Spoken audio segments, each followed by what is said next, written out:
I'm Daniel Levine, and this is the Bio Report.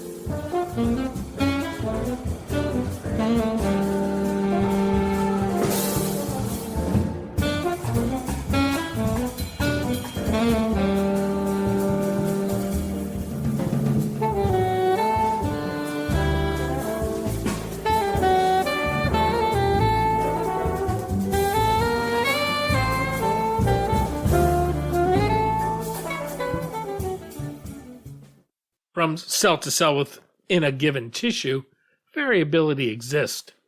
Single-cell sequencing technologies from 10x Genomics is helping researchers and drug developers understand cellular diversity in tissue once thought to be made up of homogenous populations. This has the potential to lead to new understandings of diseases, open up new targets for drug developers, and provide for more tailored approaches to the treatment of diseases.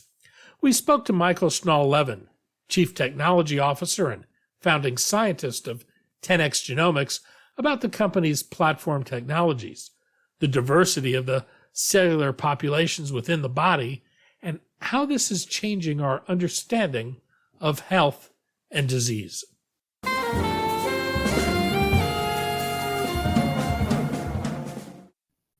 Michael, thanks for joining us. Good to be here. Thanks for having me. We're going to talk about single-cell profiling technologies, how they're enabling advances in understanding the biology of diseases and their potential to improve drug discovery. Let's start with traditional tools used to interrogate biology. What have been the limits of what researchers have been able to do with them? Yeah, so when you think about tools, more traditional tools that preceded single cell and spatial tools, a lot of what they do is you'll have some biological sample of interest, and you'll measure that what we would call in a kind of bulk fashion, which means you'll take that entire sample and you'll measure kind of every component of it all mushed together and combined. And that can still have a lot of information in it, but you're also losing a lot of the information that's present in that biological sample. For instance, if you were studying, say, tumor biology, you would be losing all the information that in fact there's all these different cells that are in the tumor. There's different kinds of cancer cells, there's immune cells, there's normal cells, and they're all doing their individual thing. But when you study that with a more traditional bulk sequencing method, you wouldn't be getting any of that information. You'd be kind of mixing it all together and trying to look for changes that are kind of strong enough that they're still showing up once you've mixed everything together. How is 10x Genomics improving the depth and the breadth of what it's able to capture? Yeah, so really at the highest level, we build at 10x technologies that allow people to understand and start to unravel and address the full complexity of biology. And we think that has tremendous potential because we're still in this stage where there's so much complexity in all these biological systems and we know very little about it. And so what we do is we build these technologies that allow researchers in the academic world or in biotech, clinical labs, pharmaceutical world to understand different biological systems. And we've done that by creating different technology platforms that allow those researchers to make different kinds of measurements that were basically impossible or extremely unscalable previously. Well, what are the key problems you are seeking to address with this technology? So it's really broad, and that's kind of, I think, what's really exciting about these technologies that we're building. If you think about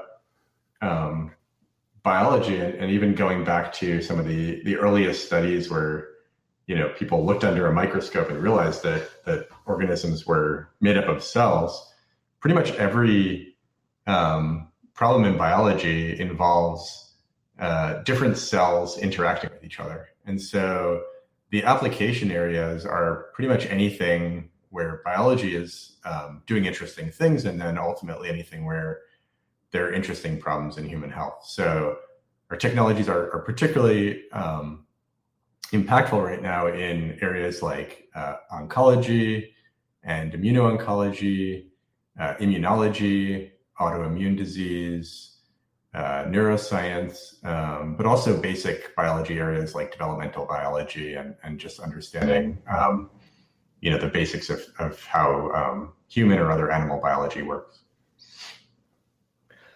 Despite the advances in genomics, it's becoming clear that genetic information is much more valuable when you can overlay other omics data with it. How important is that?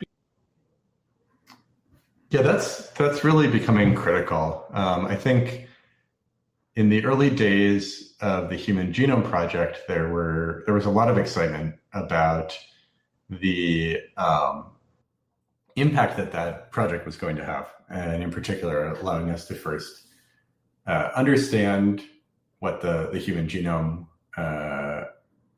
sequence was, and then be able to start mapping genetic variation. And a lot of really impactful work came out of that, but I think there has also been the recognition, as a lot of those genetic studies have come out, that just understanding that those genetics is very often highly incomplete in actually understanding the biology. And that's because the genetic information, the DNA information, is largely static. There are some cases like cancer where there's mutations and things that are changing, but there's a lot of complexity happening downstream of the DNA in the expression of RNA or the translation of the RNA into proteins. And those are the molecules that are sort of dynamically controlling all the biology. And it's really only when you can start layering that on and combining that with the genetics that you get a much fuller picture of what's actually happening in these different biological systems, and can really start understanding many different aspects of biology and ultimately aspects of disease. 10x Genomics is certainly not alone in offering single-cell technologies. What's happened in recent years to really enable this kind of an approach? Yeah, so I think, if you look back there, people have been doing studies of single cells for a number of years, including a few years before 10x was founded as a company. But those early approaches were very low throughput. So people would do things like study individual cells. There was a very early paper where someone actually took one individual cell and characterized that, or people would study tens of cells. But what really changed at 10x is we introduced for the first time a highly scalable platform that allowed people to, for the first time, measure thousands, tens of thousands, even millions of cells, and to do that in a really robust and highly accessible way. And so that really made a huge difference for a really broad set of researchers, where previously this technology was not available to them, or they could only do things at a very low throughput. And this came out as a result of a number of different innovations that we made kind of early in the history of 10x, where we combined a set of technologies that were emerging in the genomic space to build what became our Chromium platform, which is our single cell platform. I think one of the surprises people may have is that one of the things we've learned from this technology is how heterogeneous certain cell types can be. There can be variations in DNA from cell to cell within even a single cell type. What's the significance of that, and how is that changing our understanding of health and disease? Yeah, I think that's exactly right. There's been an appreciation, of course, for some time in biology that, of course, there's many different cell types, and people have characterized for many years, for instance, that there's T cells and B cells, and many other subtypes of the immune system, as just one example. But I think as technology like the Chromium single cell technology that we provide has become widely adopted, there's developed an appreciation that, as you said, there's a lot more subtlety and nuance. And in fact, many of these kind of classic cell types actually have a lot of heterogeneity within them. And then there's even things like, if you look inside of a a tissue and you look at certain cell types, like let's say certain types of T cells, it's not just what type of cell they are, but which environment they're in, what cells they're next to that's influencing their biology. And they can have differences in heterogeneity as a result of that. And that's really impactful because what it means is that, there's really not a monolith. When you think about a certain type of immune cell, it's not the case that that's just one thing. It might actually have a lot of subtlety beneath the surface.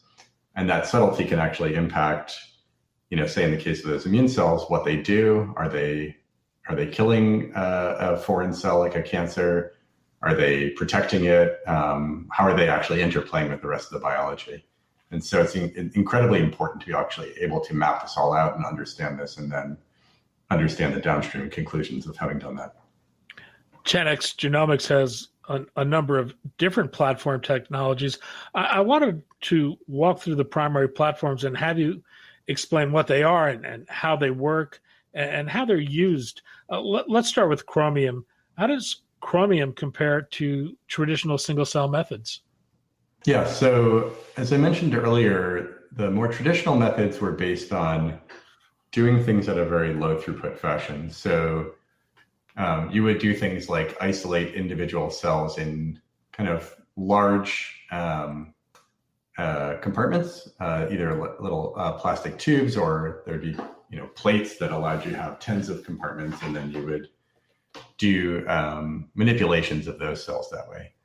What the Chromium platform does is allow you to isolate cells in a very highly parallel fashion so that you can manipulate and do experimental probing on thousands, tens of thousands to many millions of cells at the same time, very efficiently. And the way that it does that at a kind of high level is there's very small droplets that are formed that encapsulate individual cells inside their own little droplets. And those are encapsulated with various kinds of molecular biology tools that do the kind of initial measuring of those cells. And also what we call a DNA barcode, which is sort of a unique identifier of any given cell. And the platform basically combines all those in an efficient manner so that what you're doing is you're isolating many, many different cells at once, and then you're performing molecular biology manipulations on the different molecules inside those cells, and you're applying a tag. And it's kind of like this barcoding tag, and it's kind of like you're uniquely stamping all of the material of interest from many different cells at once with a kind of cell-specific marker, and then you're able to measure that all in parallel and know how each cell had, which molecules came from each cell. Are there some good examples of how this technology is used and what discoveries it's enabled? Yeah. One, I think, exciting study that just actually recently came out was something that was featured on the cover of Cancer Cell, and that was actually a study in brain cancer in GBM. And they were basically looking at why some people relapse after treatment for GBM. And they used a combination of the Chromium single cell platform and also one of our other platforms, which maybe we'll talk about later, called Xenium. And they were able to find a really interesting molecular indicator for why this was in mice, but why some mice were looking like they were relapsing after treatment. And it was that there were these small regions in the brain that cancer was regrowing in with this kind of scar tissue. And they were able to actually kind of isolate individual cell types from those regions. And first of all, see that this was correlating with recurrence, but also then go on to look at a potential combination therapy that actually addressed kind of what was happening at a molecular level that looked very promising when done in these mice. Well, you mentioned Xenium. Let's talk about that. What is Xenium? This is for in situ analysis of samples. Can Can you explain in situ for listeners who may not be familiar with the term, and in the context of the lab experiments it's used, how does the platform work?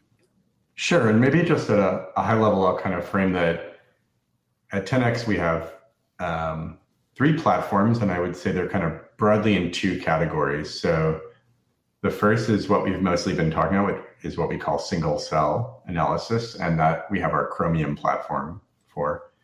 And single cell analysis is really, you take some biological sample and you understand what cells are inside of it. And then we have a second category, and that has two different platforms. And that second category is what we call spatial analysis. And that's a set of approaches to understand not just what's inside a biological sample, but where those components are and how they're interacting with each other.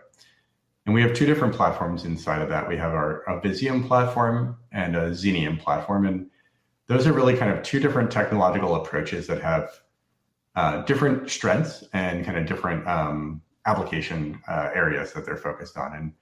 And Xenium, the one that you just asked me about, is it's called an in situ technology. And what that means is you start with a tissue sample, which could be, say, a healthy piece of tissue, or a tissue from someone who has an autoimmune disease or cancer, and you measure the molecules inside of the tissue. So you're kind of leaving the tissue intact and you're measuring all the molecules so you know where they are. And it's called in situ because you're kind of doing that in place, inside that tissue. As you think about the technologies you're working with, where do you see them having the biggest impact? Is it going to lead to greater precision in cancer therapies? Is it going to open up new understandings of neurodegenerative diseases? Is it going to shed light on the complexity of the... Yeah, I think that's one of the really exciting things about building the technologies that we're building and getting to interact with the customers of ours who are using that to do different kinds of scientific research, is that it's really broad. And I think it's those things that you mentioned. I think we see tremendous impact already in neurodegenerative diseases, in understanding cancer and different kinds of treatment, including immunotherapies. We see it in understanding the immune system and autoimmune disease. And I think there's also other application areas like infectious disease, and also just understanding basic biology. For instance, there's been a really huge project called the Human Cell Atlas, which is sort of, you can kind of think of it as a successor to the Human Genome Project, where people have not yet initially been understanding individual diseases, but really trying to understand just what is the human body composed of? What are all the different cells and in every different organ system, be that the lung, skin, liver, kidney, et cetera. And that's going to be, work like that will actually be a foundation for all the other types of more translational work, including oncology, neuroscience, autoimmune, et cetera. So I think it'll have a really big impact on many of those things. And I mean, I'm particularly excited about the impact in cancer, because I think, I, like many of us, have known multiple people in my family and friends who have had cancer, and there's still examples popping up in sort of my network on a regular basis, unfortunately. So I can just get reminded on a kind of more day-to-day fashion of the importance of actually providing an understanding to these diseases. We've long seen a parade of very compelling technologies, all that were meant to enable drug discovery to happen faster, cheaper, better. Do you see this actually moving the needle on the way drug discovery is performed? I think we do. Yeah. I mean, there was a recent statistic that came from Sanofi, which is, really major pharmaceutical company. And they actually said that something like 90% of their current disease targets are being identified with the help of single cell genomics.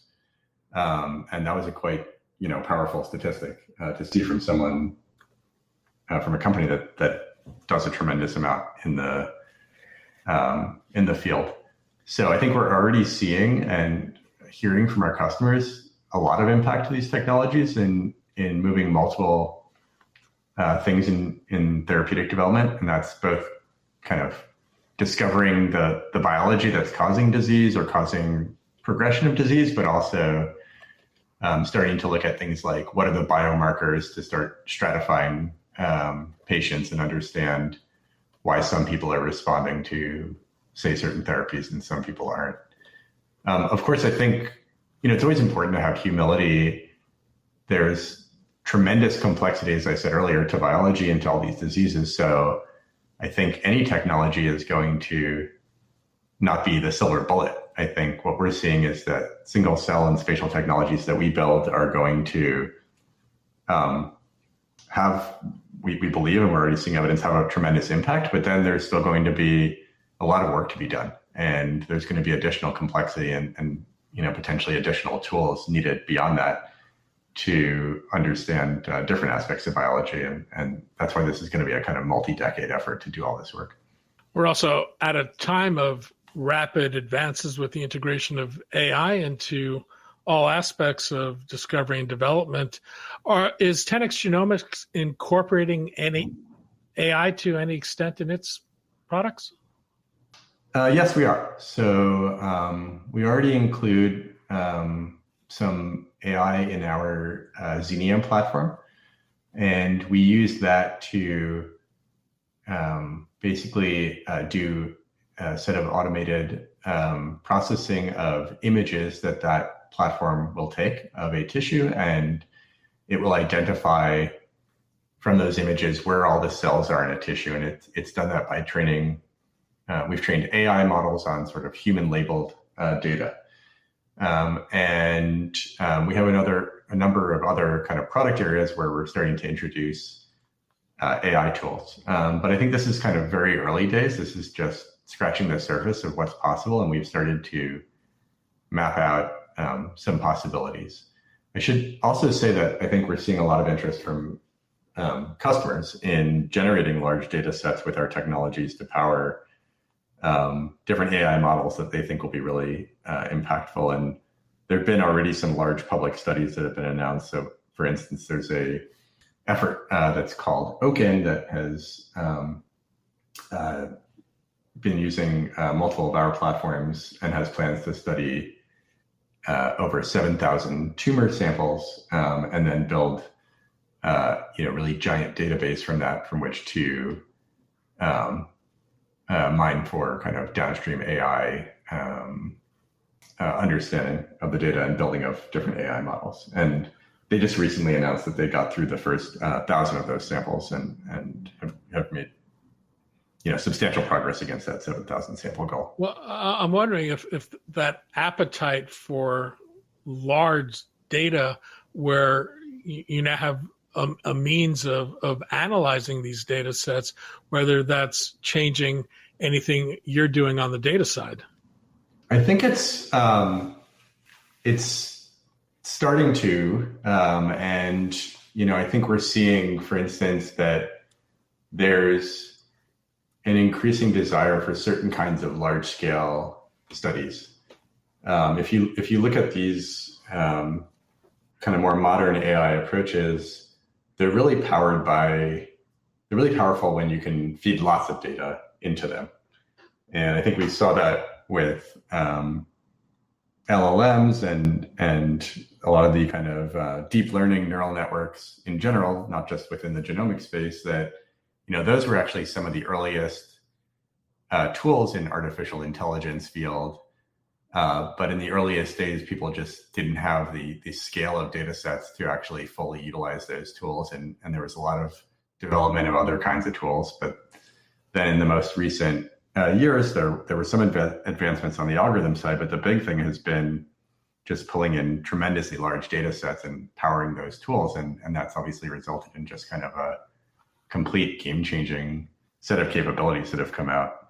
And so I think there's a strong belief by a lot of people that similar things will be happening in biology, and that if people can just get to large enough data sets, that many of these tools be able to extract information that was impossible to extract previously. So that's one area we've started hearing from people a desire for substantially larger data sets in certain kinds of domains, and we've been tailoring our products and our roadmap to try and address those needs. And what is the business model for 10x Genomics? Is it a subscription service? Do you make your money by selling equipment and reagents? Is it a combination of the two? Yeah, it's purely right now a selling equipment and reagents, and then there's typically software that comes with that, but is sort of included as part of that those purchases. And what's driving the growth for the company right now? It's really at the highest level, it's coming from the fact that these technologies are really impactful and are getting brought into a broader set of application areas, and also kind of replacing increasingly earlier technologies.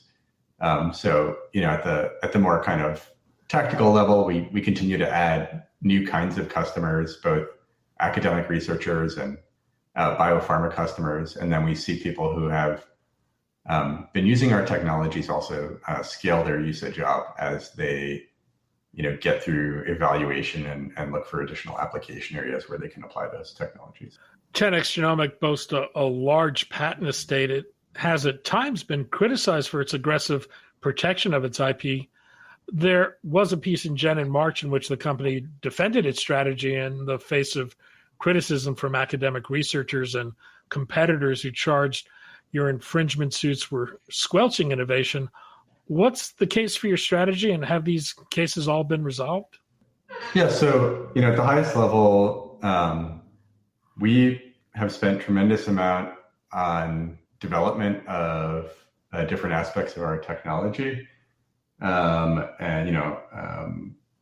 We've also not just spent on internal R&D, but also acquired technologies outside of 10x, including both technical know-how, but also intellectual property, where we have seen that there are really interesting technologies that have been developed in different academic labs or startups.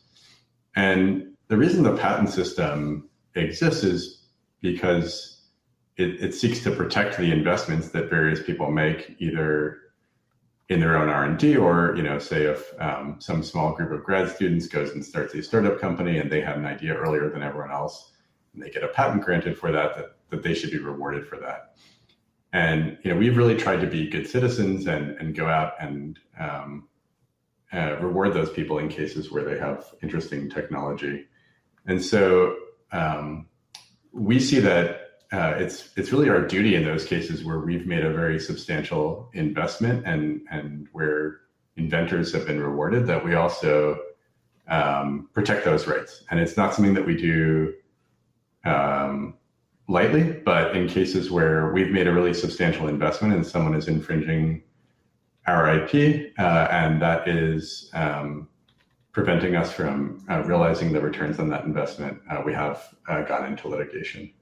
I think in general, the biotech and life science tool space is one where historically there has been litigation for quite some time. And I think, part of that is a result of the fact that there's lots of technological advancement, there's lots of invention, and there's lots of competition. And we still have ongoing litigation. I can't comment on that, but certain things have been resolved and some hasn't. And we've been on both the defensive and offensive side of litigation. So I think we've experienced both sides of that. Michael Schnall-Levin, Chief Technology Officer and founding scientist for 10x Genomics. Michael, thanks so much for your time today. Thanks for having me. It was a lot of fun.